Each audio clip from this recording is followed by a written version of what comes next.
Hello, everyone, and welcome to another episode of Triangle of Fence. I'm Monish, and as always, I'm joined by Nishant. Hey, Nishant, guess who won today? The Rockets, Humanity. after humanity, 20 consecutive losses, and then they win a game. So we got to talk about them today.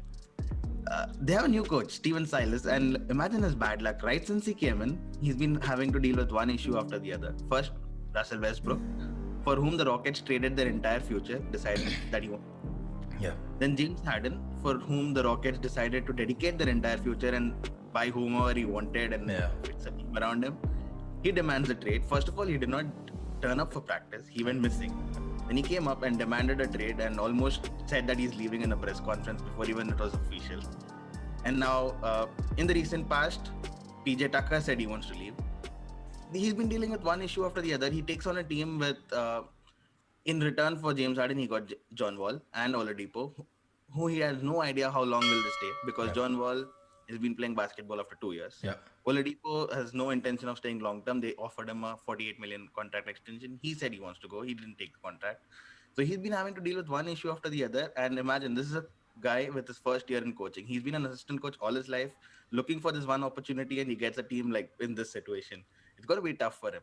Before we get to the Rockets, though, before we get to slandering the Rockets and criticizing them, how are they still not last in the Western Conference after 20 consecutive losses?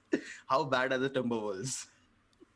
Timberwolves have been, they're the Knicks of the West, Timberwolves, and they've been so for quite some time now. They somehow lugged themselves into getting Kevin Garnett, made an absolute mess of that. He carried them to the playoffs a bunch of times, and ultimately he left because the org was doing nothing for him, and he left. And he was right because he went to Boston, won a chip in one of the earlier super teams or sorts. Right? So Minnesota have been garbage for a while, but the topic of the day being the Rockets. Um Look, it's easy to say this has been a franchise that has mismanaged its way into a shithole right now, but I don't know if they have because I think they've been profitable for a while now. I think I think they had some great seasons. Sports Mm-hmm. media has turned us into folks that believe if you don't win a championship as a franchise, you're not really a franchise. That's not entirely true. The Rockets have been to the conference finals a bunch of times. They are a successful franchise, right? Yeah. But they put all their eggs in one basket. That basket was called James Harden. That basket went to strip clubs a lot and then came back and dropped 50 a lot. But it was a mercurial talent that wasn't the easiest to get along with. And you get these athletes from like Kobe Bryant wasn't the easiest teammate to get along with. I don't think Michael Jordan was either. Sometimes it works, sometimes it doesn't. And they spent year after year getting the superstars that James Harden wanted, and every year it was one thing or the other. That star had to go because James Harden didn't couldn't make that work, and so that star had to go, and the coach had to go. So in came Dwight Howard, out went Dwight Howard. In came Chris Paul, out went Chris Paul. In came Westbrook, out went Westbrook, and so on, until finally Harden decided that somehow the organization that bent over backwards for him wasn't good enough for him anymore, and that he needed to go someplace else. Great. There's no right or wrong here. He moved out. But in the midst of all this was Stephen Silas, who got pretty much, as it would seem right now, it's the most dog shit job in basketball. The Timberwolves job didn't come with any expectations. It didn't come with a loaded superstar team. Yes, they had Karl Anthony Towns, who's injured almost every year throughout the year. And he's had a rough 2 years, so I can't really blame him for not wanting to rush back. And then there's D'Angelo Russell, and they stumbled into the number one draft pick, and they seem to have a pretty spectacular player in Anthony Edwards, but that's disjointed. Nobody expects them to do anything this season. Houston made a deep playoff run last year. Have been doing this for a while now. Started the year with superstars. Westbrook goes out, Harden makes a mess. He goes out eventually, and Steven Silas has to sit through all of this, trying to project that he has the faintest idea as to what's going on. It's a miserable situation. Then he gets John Wall back after like a 2 year, damn near 2 year hiatus, injury prone, AF. He still is. He misses a bunch of games every now and then through some injury or the other. Then he had Boogie Cousins, because he's another bag of injuries, pretty serious ones at that. I think he's been through pretty much what Klay Thompson's going through right now. So and he's out anyway now. They've made that clear that he's out. Then there's Oladipo, injury prone again coming off a bunch of injuries in a new system, along with John Wall and Boogie Cousins, all of whom are new to the system, all of whom are injury prone. And what's more, Oladipo doesn't want to stay. Like he just can't wait to get out, right? He got here against his wishes. He can't wait to get out. Then they had Chris Wood, their one ray of sunshine. He went down. What do you do as a coach, right? Like what do you do in any job, in any team? If you are given a team of 5 and you're asked to execute a project, if it's feasible to do it with 5 people, you take it on. And then one after the other, everyone drops like flies. And you start off with 5 highly competent team members, and they're each replaced with people who were once competent, whose heart isn't in it anymore, and they don't have the skill set that's relevant anymore. And then they go off on sick leaves for 2 months. What do you do, right? What does Steven Silas do? He has the most unenviable job in basketball. It's a travesty, it's a tragedy, but it is what it is.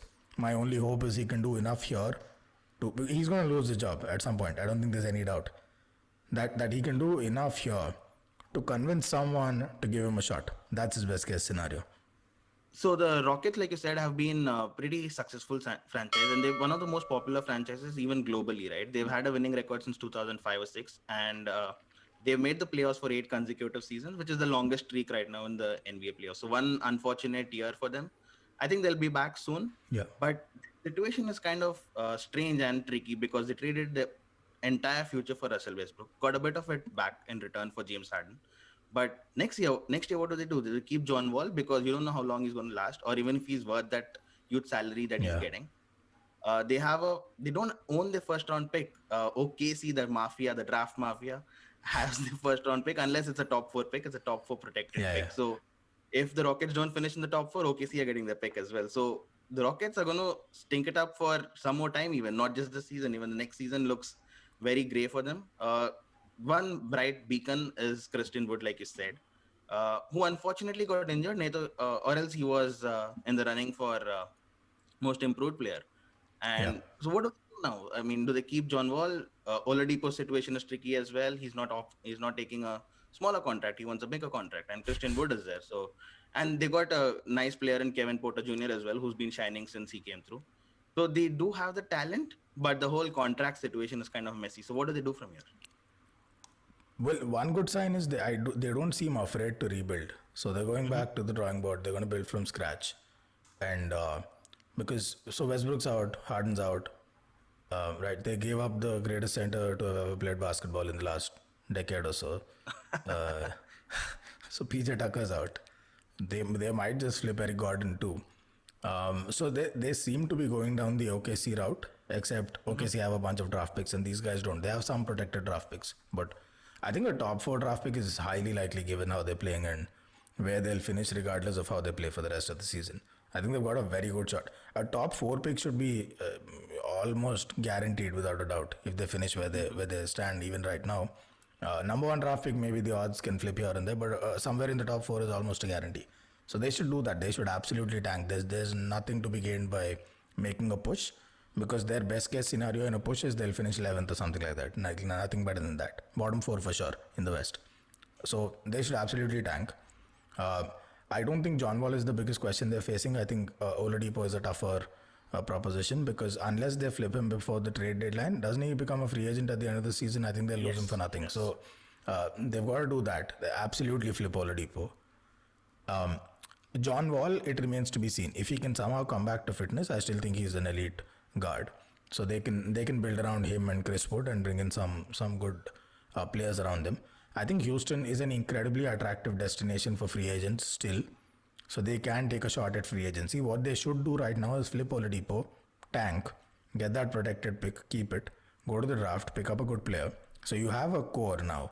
You have Kevin Porter Jr., you have John Wall, you have Chris Wood, you have whoever you get in the draft, which would make you a pretty attractive destination for a lot of free agents, and you build from there. Maybe you don't get you're not getting a Giannis straight away, but you will get a pretty elite player because it's a good market. It's all kinds of exciting. It's a warm weather location. It's a big city. Taxes, blah blah blah. They will get free agents. That's how they've been afloat for this long. Either a trade or a free agent, but they always get top talent. You go as far back as the 90s. I mean, they had Olajuwon for a while. That happened. Then the whole Steve Francis era, and then there was Yao Ming, then there was Tracy McGrady, then there was James Harden. They've always had big stars and A-listers come to play in H-Town. So that's how they should build. Absolutely tank. Flip Oladipo first. If they can trade John Wall for good value, nothing like it. But I don't think too many clubs would be picking up that contract. It's a bit like the Drummond situation, Yeah. though they're not the same level of players, but it's similar where the price you have to pay to acquire the player doesn't seem quite worth it, and the cost benefit just doesn't work for teams.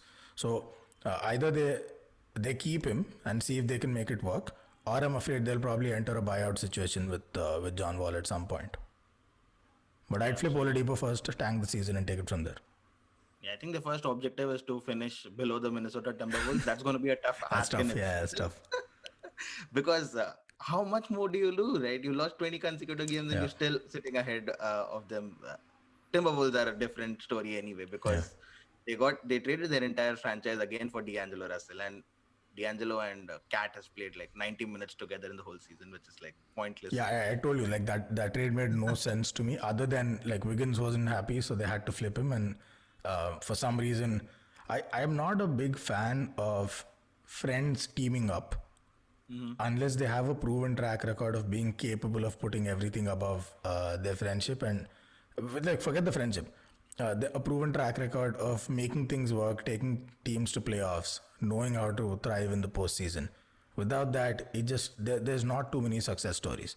You can think of maybe a LeBron and a D Wade, but really they became closer once they teamed up in Miami. But sure, that could be an example of friends teaming up. But they were both driven. D Wade was already a champion and a Finals MVP. LeBron was already MVP of the league once. So there were proven credentials there, and both of them were selfless team players. And I think that matters more than anything else. It doesn't work when you have a Harden or a Westbrook teaming up.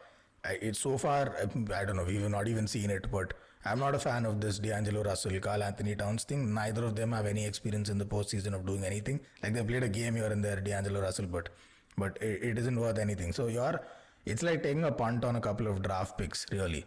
Unproven, raw. Not a big fan. Even if they do play together, I don't think they're going to achieve any miracles. They need some experience on that team.